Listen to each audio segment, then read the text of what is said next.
Hastings Beauchamp Morley sauntered across Union Square with a pitying look at the hundreds that lolled upon the park benches. They were a motley lot. He thought the men with stolid, animal, unshaven faces. The women wriggling and self-conscious, twining and untwining their feet that hung 4 inches above the gravelled walks. Were I Mr.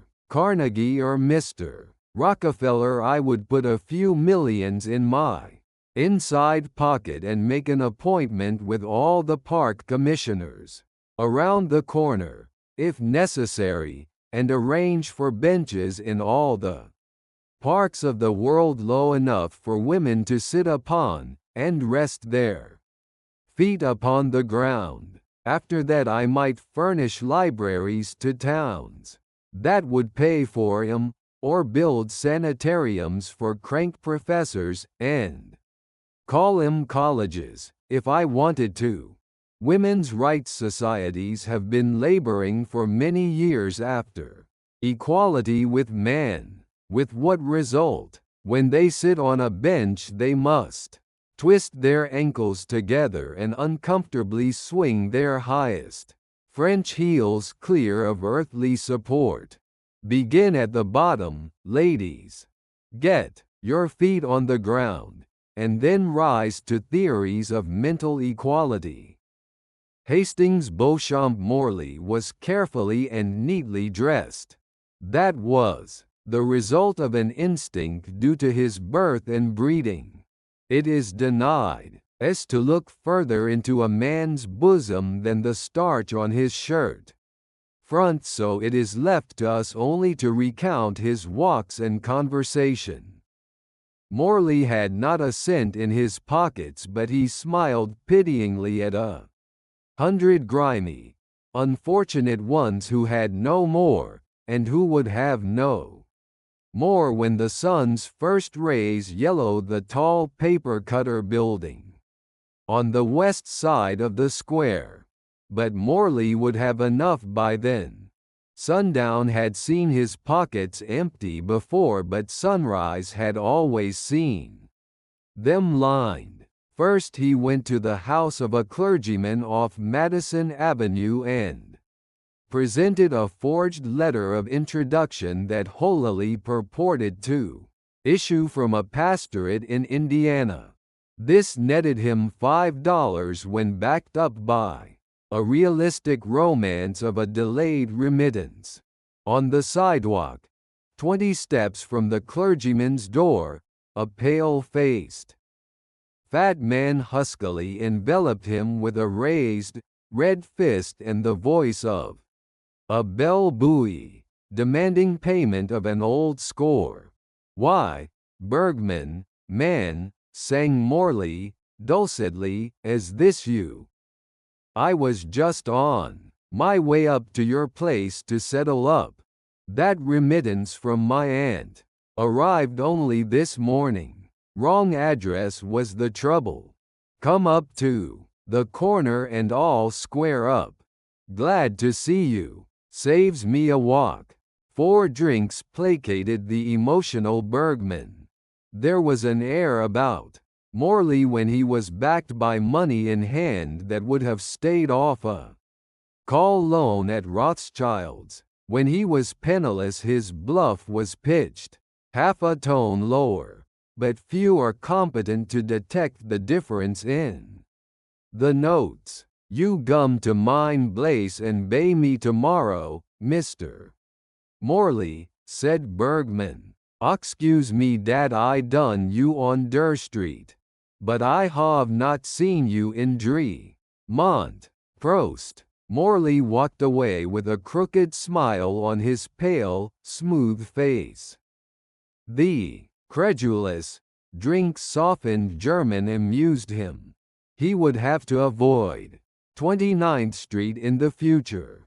He had not been aware that Bergman ever went home by that route. At the door of a darkened house 2 squares to the north Morley knocked, with a peculiar sequence of raps. The door opened to the length of a 6-inch chain, and the pompous, important black face of an African guardian imposed itself in the opening. Morley was admitted. In a third-story room, in an atmosphere opaque with smoke, he hung for 10 minutes above a roulette wheel. Then downstairs he crept, and was outsped by the important Negro, jingling in his pocket the 40 cents in silver that remained to him of his $5 capital. At the corner, he lingered, undecided. Across the street was a drugstore, wool-lighted, sending forth gleams from the German silver and crystal of its soda fountain and glasses. Along came a youngster of 5, headed for the dispensary, stepping high with the consequence of a big errand, possibly one to which his advancing age had earned him promotion. In his hand he clutched something tightly, publicly, proudly, conspicuously. Morley stopped him with his winning smile and soft speech. "Me?" said the youngster. "I'm doin' to the drug store for mama. She gave me $1 to buy a bottle of medicine." Now, said Morley. "Such a big man you are to be doing errands for mama. I must go along with my little man to see that the cars don't run over him. And on the way we'll have some chocolates. Or would he rather have lemon drops?" Morley entered the drugstore leading the child by the hand. He presented the prescription that had been wrapped around the money. On his face was a smile, predatory, parental, politic, profound. "Aqua pura, 1 pint," said he to the druggist. "Sodium chloride, 10 grains. Fiat solution. And don't try to skin me, because I know all about the number of gallons of H2O in the Croton Reservoir, and I always use the other ingredient on my potatoes." 15 cents, said the druggist, with a wink after he had compounded the order. "I see you understand pharmacy. $1 is the regular price." "2 goals," said Morley, smilingly. He settled the wrapped bottle carefully in the child's arms and escorted him to the corner. In his own pocket he dropped the 85 cents, accruing to him by virtue of his chemical knowledge. "Look out for the cars, Sonny," he said, cheerfully, to his small victim. 2 streetcars suddenly swooped in opposite directions upon the youngster. Morley dashed between them and pinned the infantile messenger by the neck, holding him in safety. Then from the corner of his street he sent him on his way, swindled, happy, and sticky with vile, cheap candy from the Italian's fruit stand. Morley went to a restaurant and ordered a sirloin and a pint of inexpensive Chateau broil. He laughed noiselessly, but so genuinely, that the waiter ventured to premise that good news had come his way. "Why, no," said Morley, who seldom held conversation with anyone. "It is not that. It is something else that amuses me. Do you know what 3 divisions of people are easiest to overreach in transactions of all kinds?" "Sure," said the waiter, calculating the size of the tip promised by the careful knot of Morley's tie. "There's the buyers from the dry goods stores in the South during August, and honeymooners from Staten Island, and—" "Wrong," said Morley, chuckling happily. "The answer is just men, women, and children. The world will say New York and as far as summer. Boarders can swim out from long Islandies full of greenhorns. 2 minutes longer on the broiler would have made this steak fit to be eaten by a gentleman, Francois. If yes thinks it's on de bum, said the waiter, oil. Morley lifted his hand in protest, slightly martyred protest. It will do, he said, magnanimously. And now, green chartreuse, frappé and a demi-tasse. Morley went out leisurely and stood on a corner where two tradeful arteries of the city cross. With a solitary dime in his pocket, he stood on the curb watching with confident, cynical, smiling eyes the tides of people that flowed past him. Into that stream he must cast his net and draw fish for his further sustenance and need. Good Isaac Walton had not the half of his self-reliance and bait lore. A joyful party of 2 women and 2 men fell upon him with cries of delight. There was a dinner party on where had he been for a fortnight past. What luck to thus run upon him! They surrounded and engulfed Hiva must join them, Trelilla and the rest. One with a white hat plume curving to the shoulder touched his sleeve and cast at the others a triumphant look that said, see what I can do with him, and added her queen's command to the invitations. I leave you to imagine, said Morley, pathetically, how it desolates me to forego the pleasure. But my friend Carruthers, of the New York Yacht Club, is to pick me up here in his motor car at 8. The white plume tossed, and the quartet danced like midges around an arc light down the frolicsome way.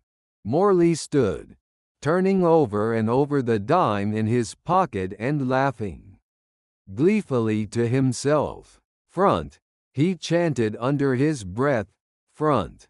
Does it? It is trumps in the game. How they take it in. Men, women and children, forgeries, water and salt lie showed they all take it in. An old man with an ill-fitting suit, a straggling grey beard and a corpulent umbrella hopped from the conglomeration of cabs and street cars to the sidewalk at Morley's side. Stranger, said he, excuse me for troubling you, but do you know anybody in this here town named Solomon Smothers? He's my son, and I've come down from Ellenville to visit him. Be darned if I know what I done with his street and number. I do not, sir, said Morley, half closing his eyes to veil the joy in them. You had better apply to the police. The police, said the old man. I ain't done nothin' to call in the police about. I just come down to see Ben. He lives in a 5-story house, he writes me. If you know anybody by that name and could. I told you I did not, said Morley, coldly. I know no one by the name of Smithers, and I advise you to. Smothers, not Smithers, interrupted the old man hopefully. A heavy-set man, sandy-complected, about 29, 2 front teeth out, about 5 foot. Oh, Smothers, exclaimed Morley. Saul Smothers? Why, he lives in the next house to me. I thought you said Smithers. Morley looked at his watch. You must have a watch.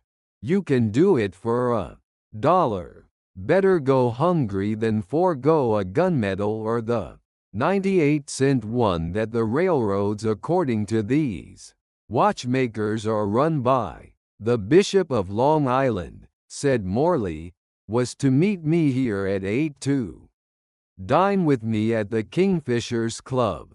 but I can't leave the father of my friend Saul Smothers alone on the street. By St. Swithin, Mr. Smothers, we Wall Street men have to work. Tired as no name for it. I was about to step across to the other corner and have a glass of ginger ale with a dash of sherry when you approached me. You must let me take you to Sol's house, Mr. Smothers. But, before we take the car, I hope you will join me in. An hour later, Morley seated himself on the end of a quiet bench in Madison Square, with a 25-cent cigar between his lips and $140 in deeply creased bills in his inside pocket. Content: light-hearted, ironical, keenly philosophic. He watched the moon drifting in and out amidst a maze of flying clouds. An old, ragged man with a low bowed head sat at the other end of the bench. Presently the old man stirred and looked at his bench companion. In Morley's appearance he seemed to recognize something superior to the usual nightly occupants of the benches.